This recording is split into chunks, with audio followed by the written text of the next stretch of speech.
Sanskrit, one of the oldest languages in the world, native to India, used in divine worship or in Vedic rituals, or language that has been used for writing ancient Indian manuscripts. This is the general perception, right? But very few people are aware of the fact that binary number system, which is the basis for modern day computing, originated from Sanskrit. How Sanskrit gave birth to 1700 plus Indian languages, and how Sanskrit gave birth to a combinatorics, a field of mathematics which has incredible number of applications in modern day science and technology like machine learning. We made this documentary very responsibly, and each and every speck of the detail that you're going to see here is fully backed with research. To keep it crisp and clear, this documentary is of 3 chapters. And the first chapter is about how Sanskrit originated and how is it related to the languages in India as well as outside India.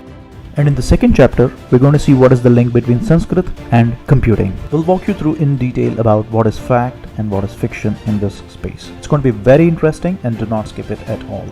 And the third chapter is why should we learn Sanskrit and how is it relevant for us today? Let us dig deep into these interesting stories. Let's get to the first chapter on how it all started.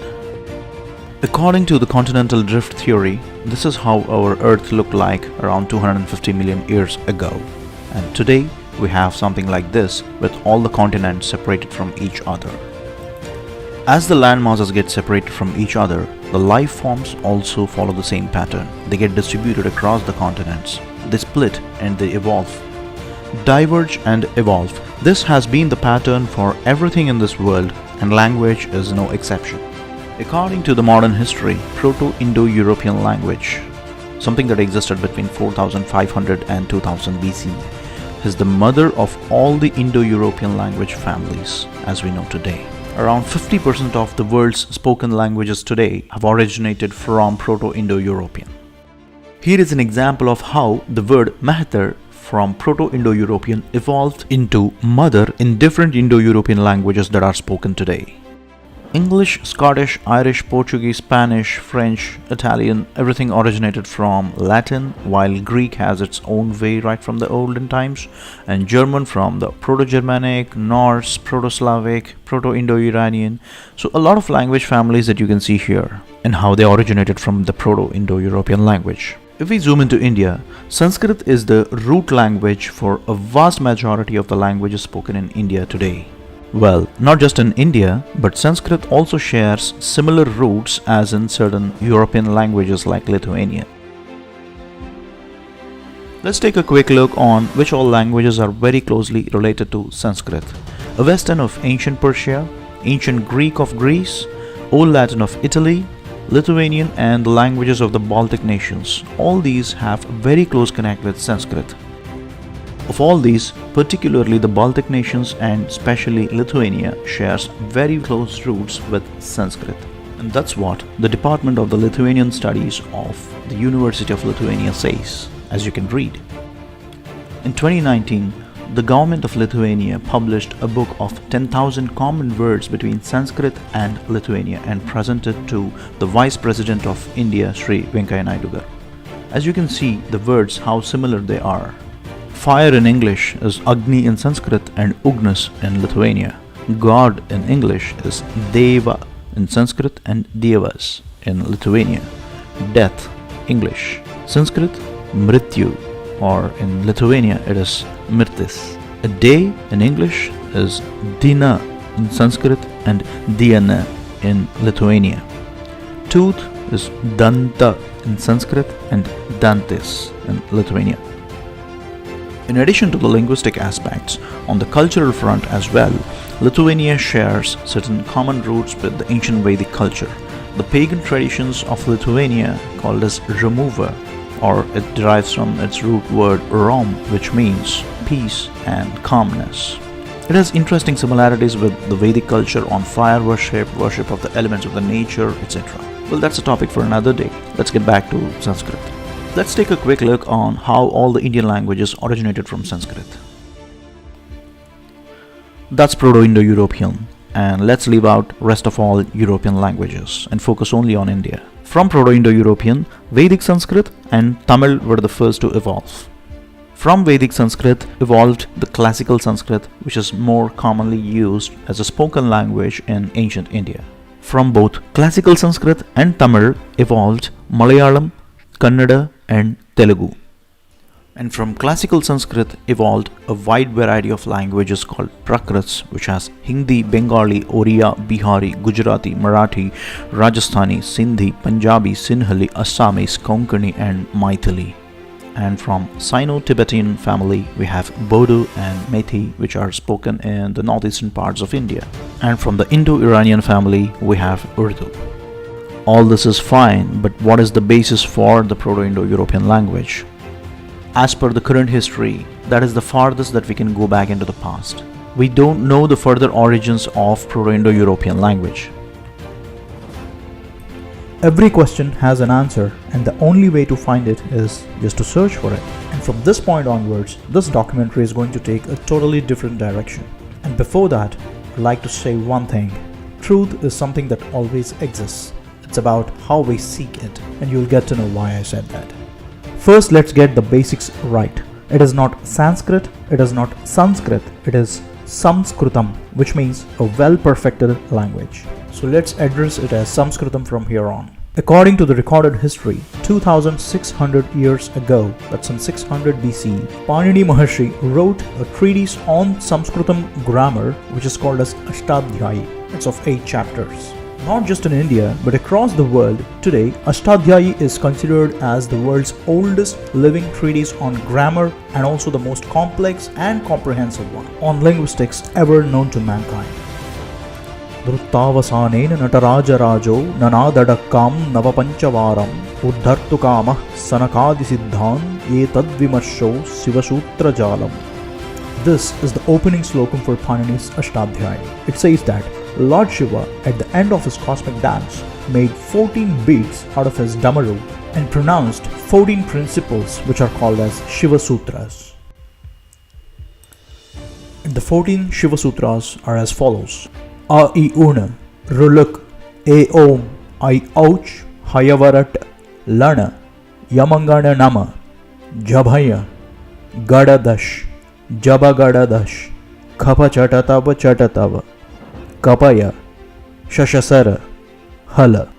These 14 principles are the foundations for human speech. These are not alphabets, these are called phonemes or distinct sounds that a human vocal cord can make. Human speech is the result of an orchestrated effort of different body parts like diaphragm, vocal cord, teeth, tongue, lips, the way you breathe, and all.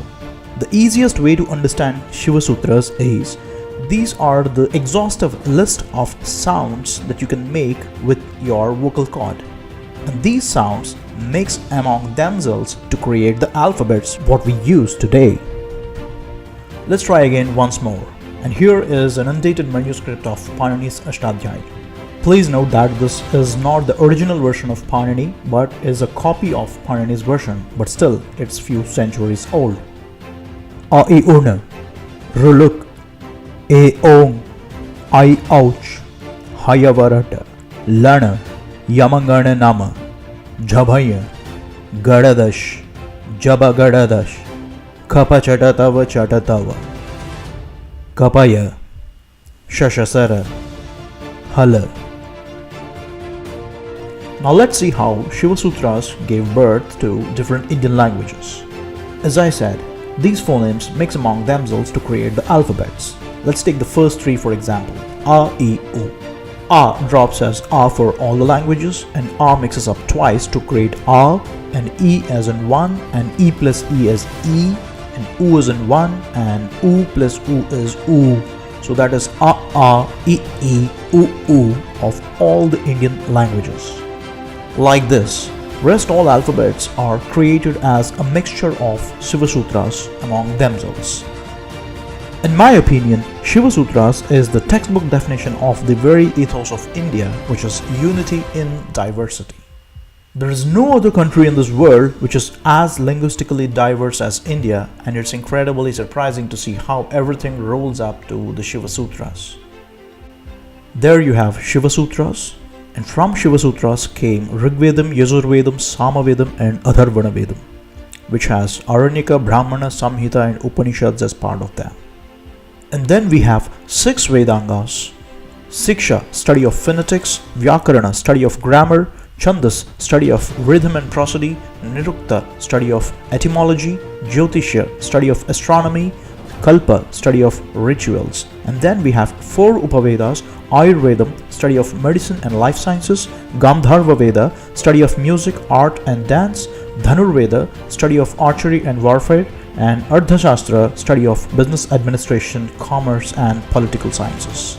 This is called as Shruti, the primordial knowledge system, and this is how Shiva Sutras gave birth to the entire system.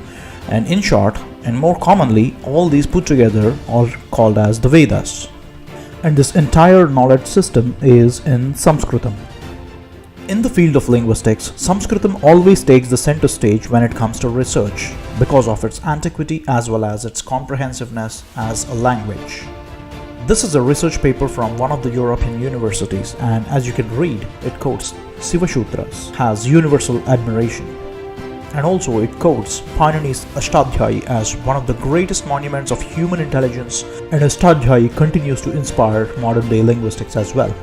Here is another reference from a book that was written almost 100 years ago by Leonard Bloomfield. He is considered as the father of American linguistics. In his book, he regards Sanskritam as one of the finest linguistic achievements known to mankind. Here is another research paper from a European university again on the mathematical analysis on Shiva Sutras. And as you see, it quotes Panini's Ashtadhyayi as one of the oldest recorded grammar in the history. And also it says that Panini's Ashtadhyayi continues to inspire linguistics even today. To summarize, Sanskritam as we know today is a collective effort of 4 great gurus. As we saw, it's Panini who gave Ashtadhyayi, and then we have Pingala who gave Chandas Shastra, a framework for constructing Sanskrit poems. He's also the inventor of binary number system as well as combinatorics. We'll see that in a short while. And then we have Katyayana Maharshi who gave Vartikakara, which is a further elaboration of Panini's Ashtadhyayi. He is also a mathematician who gave the mensuration and geometrical principles in ancient India. And fourth, we have Patanjali who gave Mahabhashyam, which is an elaborate explanation of Panini's Ashtadhyayi. Patanjali is also the inventor of yoga and Ayurvedam, both as we know today. It is a very unfortunate situation that all this great knowledge system which was created in Sanskritam is no longer understandable by the Indians today because we lack the competence of Sanskritam, thanks to the Mughal invasions and the imperial colonization. Nonetheless, Sanskritam continues to live through the mother tongues of 1.3 billion Indians today. And that's how Sanskritam originated, and the rest is history. And now let's see how Sanskritam and computing are related to each other. Getting straight to the point, is Sanskritam and computing linked? The answer is yes and no. Remember the scene from the Interstellar? Cooper, a NASA pilot, chasing the Indian Air Force stray drone in the cornfields? And there, let's take a pause. And that's the programming console of Cooper. Interestingly, it is in Hindi. Let me have a benefit of doubt and take it as Sanskritam. That clip shows 2 big WhatsApp University myths about Sanskritam. Number 1 is that NASA is doing some research about Sanskritam, and second thing is you can program using Sanskritam. Both are myths and totally baseless. The fact of the matter is, Sanskritam has already contributed to the technology that we are using today, just that it's not well known to many of us. And now let's see what they are. Binary number system, the very foundation of this digital world today, has originated from Sanskritam. Combinatorics, a field of mathematics that deals with counting, has originated from Sanskritam. Computational linguistics, or in simple terms, speech recognition. This is an area where research is going on Sanskritam for its linguistic properties. As I said, we made this documentary very responsibly, and every speck of detail that you're going to see in these 3 areas is fully backed with research, and I'm going to give you references for you to go and check for yourself, and only then take the word. Here is a verse from Bhavani Ashtakam, and hear me out reciting it. Na tato, na mata, na bandhur, na data, na putro, na putri, na bhrutyo, na bharta, na jaya, na vidya, na vruptir, mamaiva, gatistvam, gatistvam, tvameka bhavani. If you observe, the letters in black take less time to pronounce, and the letters in red take more time to pronounce. Let me repeat. Na tato, na mata, na bandhur, na data. You see that there is a wave pattern in the way the syllables are arranged in this verse, thus creating a rhythmic or a rhyming effect. The art of creating a poem by arranging the letters in such a rhythmic way is called as Chandas Shastra.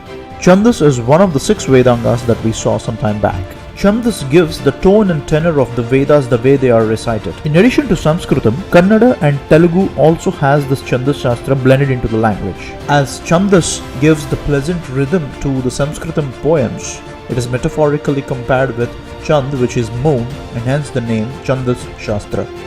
I will explain why we are talking about Chandas Shastra, but before that, one very important thing.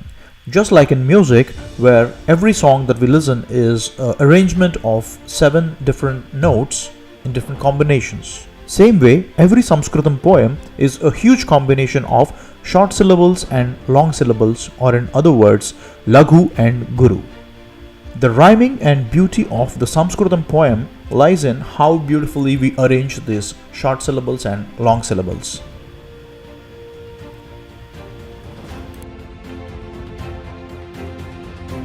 Chandas Shastra, written by Pingalacharya, historically dated to be around 200 to 300 BC, gave certain algorithms to derive the way we can arrange these Guru-Laghu combinations in a Sanskritam poem. Here I refer to the book Chandas Shastra by Pingalacharya, a Sanskritam to English translation printed in 1874. Pingala gives 3-step algorithm as Dvikaglav, Misraucha and Prudagla Mishra. Let us see what they mean. Step 1 says Dvikaglav. It means there are 2 syllables, Guru and Laghu, as you see, Dvikaglav. Second step of the algorithm says Misraucha, which means mix themselves. Take Laghu and Guru and mix once with Laghu, and take Laghu and Guru again and mix once with Guru. Then you have Laghu Laghu, Guru Laghu, Laghu Guru and Guru Guru. And in step 3 it says Prudagla Mishra, which means mix themselves again. Basically repeat step 2. Take step to result, mix once with Laghu, and take step to result again and mix once with Guru. So that will give you Laghu Laghu Laghu, Guru Laghu Laghu, Laghu Guru Laghu, and so on. All these 3 combinations. Take this result set, and if we take Laghu as 1 and Guru as 0, this notation, this triplets what we are having here is nothing but the 7654321 of a binary number system. World's oldest written record of binary numeral system, Chandas Shastra, chapter 8, 20, 21, 22 sutras given by Pingalacharya. Now let me show you how to practically apply these algorithms of Pingala. If you want to construct a 3-lettered word as part of a poem. Let's say I want to write a 3-lettered word as part of the poem. I can write in a combination of all laghus. For example, na, ya, na, nayana. All 3 take less time to pronounce as they are laghus. Another possibility is Laghu Laghu Guru as Sarala, Sarala. Another possibility is Guru Laghu Laghu like Bharata, and so on. Further in Chandas Shastra, Pingala says that the number of ways in which you can write an n-lettered word is 2 to the power of n. For instance, we can write a 3-lettered word in 2 raised to the power of 3, which is in 8 different ways. Same way, a 4-lettered word can be written in 2 raised to the power of 4, which is 16 different ways, and so on. This formula of 2 to the power n is the basis for expressing any kind of data in terms of binary digits of 1 and 0. The binary number system as we use today is credited to Gottfried Leibniz, a German mathematician of 17th century. You can see his paper here where he published the binary number system back in 17th century. However, mainstream academia admits that binary number system was well known to the people across the world centuries before Gottfried himself. While there is no written record about Leibniz getting inspired from Pingala's work, but those were the days when spice trade was at its peak from India to European nations. And not just wealth from India, but also the knowledge sources like these from India has also got transferred from India to Europe. And I'm not speculating that he got inspired from Pingala's work, but there is another written evidence about another branch of mathematics where Gottfried Leibniz shares the credit along with an Indian mathematician called Madhava. Check about Gottfried Leibniz and Madhava's infinite series. That is the foundation for calculus, and Madhava predates Gottfried Leibniz by hundreds of years. Unfortunately, the credit of calculus is given only to Leibniz and Newton, while Madhava predated both these mathematicians hundreds of years before, defining and disrupting the field of calculus. If you're more interested, read about the history of how binary number system originated, and you will end up with Pingala. This binary number system is the very basis for assembly level programming of your microprocessors, which is the very heart and soul of computing in the devices that we are using today, and the rest is history. Or in very simple words, the reason why your pen drives are only 32 GB and 64 GB is because of Pingala's 2 to the power of n formula of binary number system. And that is the link between Sanskritam and computing. That's about the binary number system. Now let's see how Sanskritam contributed to the combinatorics. This is the most exciting and most interesting part of this entire documentary. Combinatorics is a field of mathematics that deals with counting or decision making or arranging things in a particular way. You probably know this with a different name called as permutations and combinations in your high school, which is used in fields like statistical physics to study the atomic behavior, evolutionary biology to study the combination of chromosomes, or in machine learning to study the exhaustive number of possibilities of making a decision. It is quite easy to understand combinatorics. Say you have 3 t-shirts and 2 jeans. In how many different ways can you dress up yourselves? It's quite easy. It's 6. Let's take a more complex problem. Imagine a cricket field where you have 25 common fielding positions and only 9 fielders, counting out the wicketkeeper and the bowler. So you have 9 fielders in 25 positions. And then you have right-handed and left-handed batsmen and right-handed and left-handed bowlers and round the wicket. With all these combinations, how many exhaustive fielding setups can we have? Don't try to count. It's going to run into lakhs and crores. For these kind of complex problems, combinatorics is used. Combinatorics is also used in DNA sequencing while studying human genetic variations. Like this, there are many other fields where combinatorics plays a very crucial role. All this is to help you understand how important combinatorics in different fields of science and technology. And now, let's see how it originated from Sanskritam. Let's take Bhavani Ashtakam poem again. Just like how we arrange the fielders on a cricket field to get the best result, same way, syllables are to be arranged in such a beautiful way that they sound very pleasant to hear. For this arrangement, Pingalacharya gave 6 algorithms: Prasthara, Nashtam, Uddishtam, Lagakriya, Sankhya, Advayoga. The first one, Prasthara, is what we saw in the binary numeral system. And now let us see Lagakriya, which defines the combinations. We have to go back to Pingala's Chandas Shastra again. This is a lengthy algorithm and I'm going to cover directly in English. If you want, you can pause and read the word-to-word translation that is given in Sanskritam. First, draw 1 square, and just below that, draw 2 more squares in such a way that half of it overlaps with the above, just like it's shown here. And then repeat the process at the 3rd row again with 3 squares. And repeat the process again with 4 squares like it's shown here. And continue the process to a certain level. Say for example, 4 levels here we assume. In the topmost square, write 1. And then in the next level, write 1 and 1 again. And in the 3rd level, write 1 in the extreme boxes and leave the middle one empty. And the middle one should be a sum of the above 2. So here 1 plus 1 is 2. Same way for the 3rd level, write 1 in the extremes and add the number above into the boxes, like 1 plus 2 is 3, 2 plus 1 is 3. This arrangement of numbers is called as Meru Prasthara. I was speechless when I first read this because this is called as Pascal's triangle in today's world, written by Pingala back in 200 BC and reinvented by Pascal in the 17th century. I'll explain how Meru Prasthara became Pascal's triangle, but that's not the important point. What's rather important is to understand the mathematical features of this arrangement of numbers.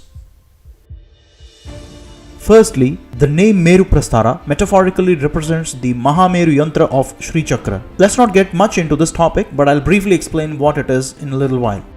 Let us understand why Pingala gave this numerical arrangement of numbers. Let's take a simple problem.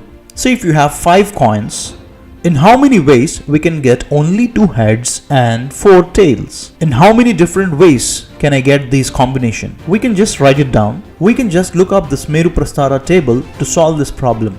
we have 6 coins. So we have to go to row number 6, R6, and then the first box represents 0 heads and 6 tails. That's in one way.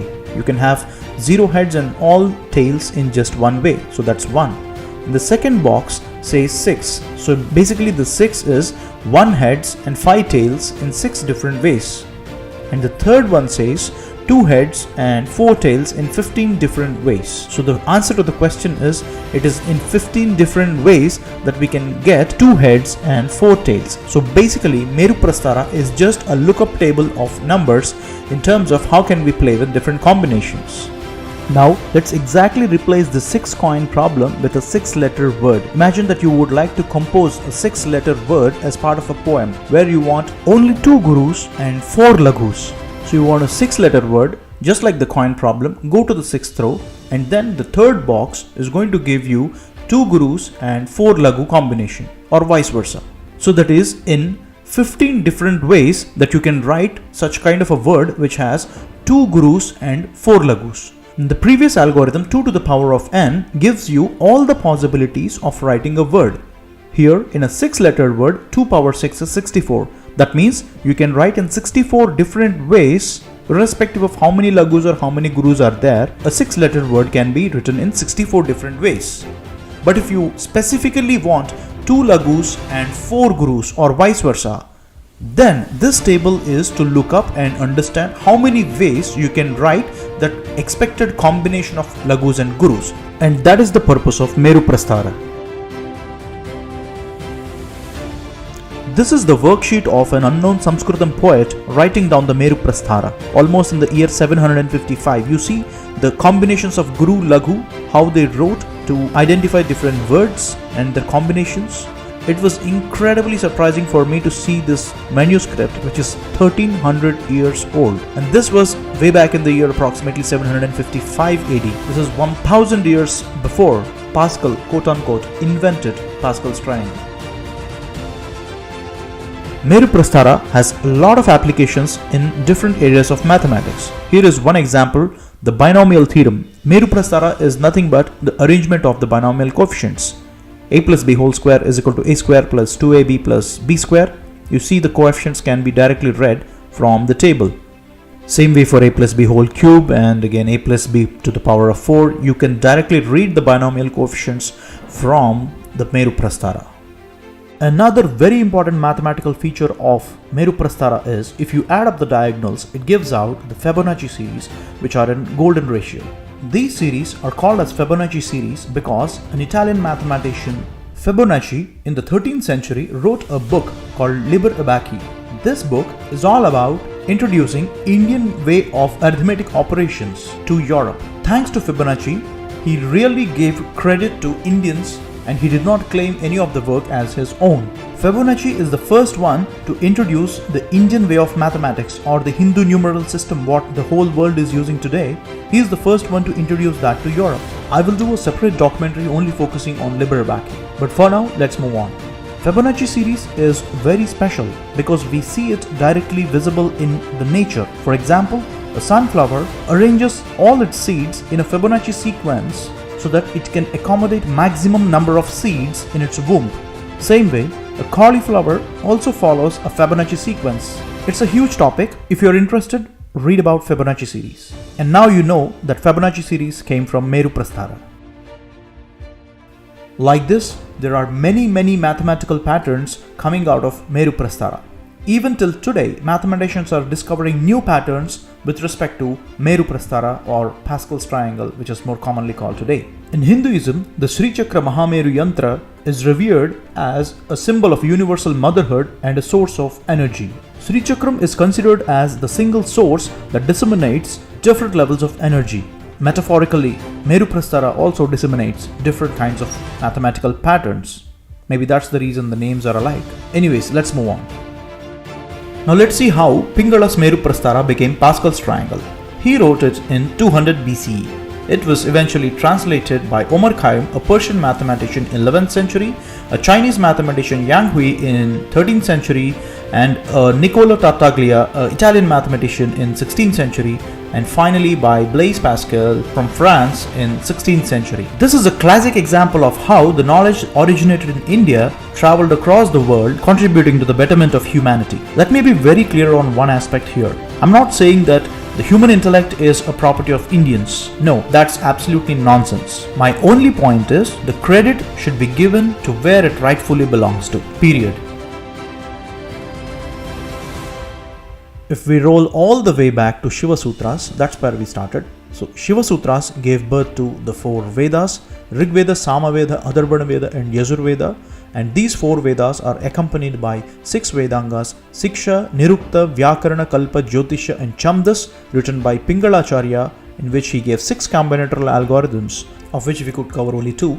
And a couple of these were translated by different mathematicians across the globe, which gave rise to binary number system, algebra, combinatorics, infinite series and so on, and has applications in the fields of electronic computing, statistical physics, genetical analysis, machine learning and so on.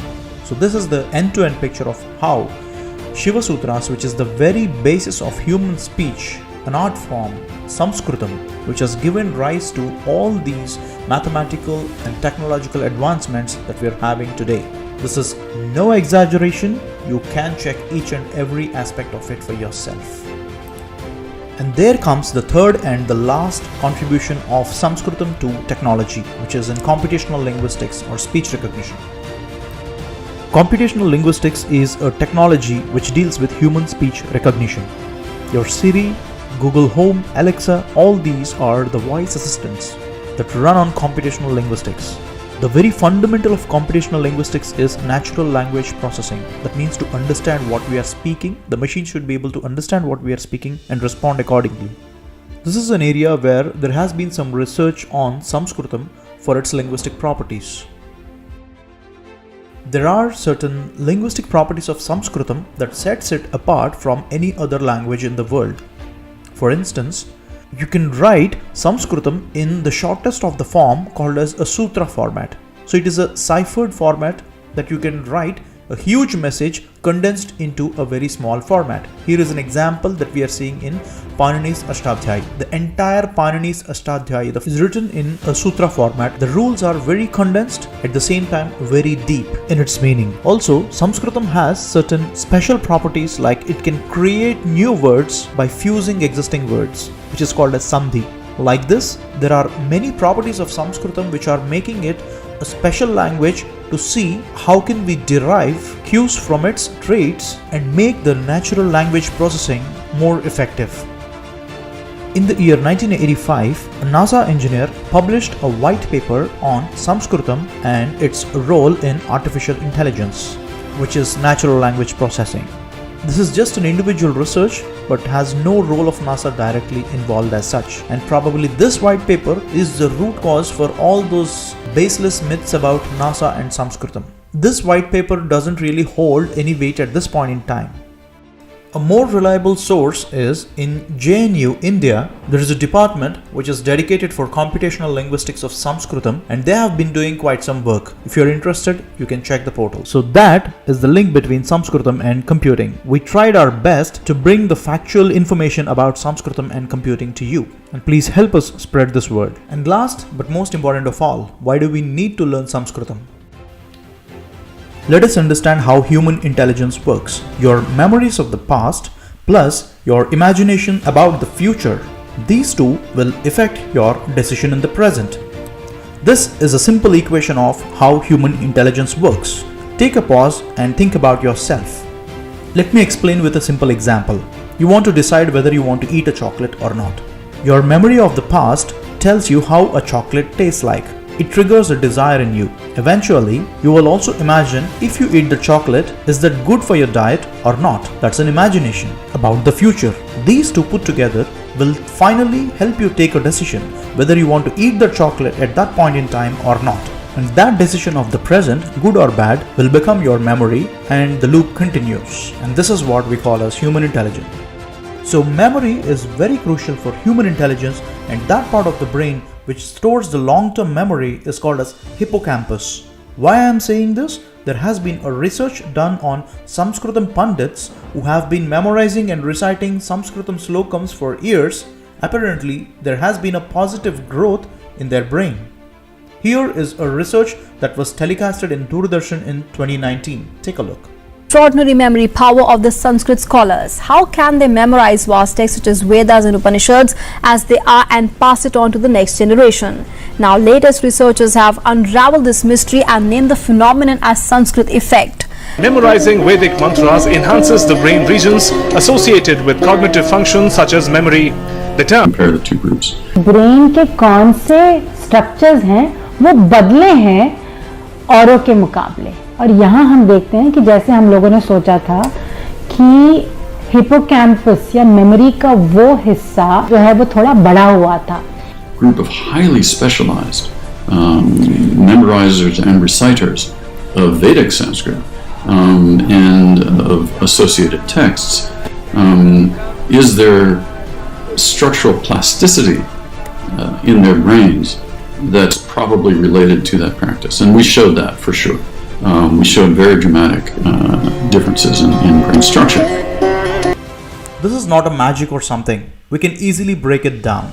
Take a look at Shruti. This entire knowledge system is an oral tradition, which means the Sanskritam Pandits have to memorize tens of thousands of Sanskritam verses, read and recite them every day. Now, in which part of the world, in what kind of a knowledge system are people used to this kind of heavy reading, recitation and memory? There is no comparable education system which has huge amount of memory, reading and recitation like the Vedic education system. I'm not trying to undermine any other education system. I'm just trying to compare, saying that the intensity in memorizing and reciting is at its peak in Sanskritam, and hence the Sanskritam effect is there. This is what I understand logically.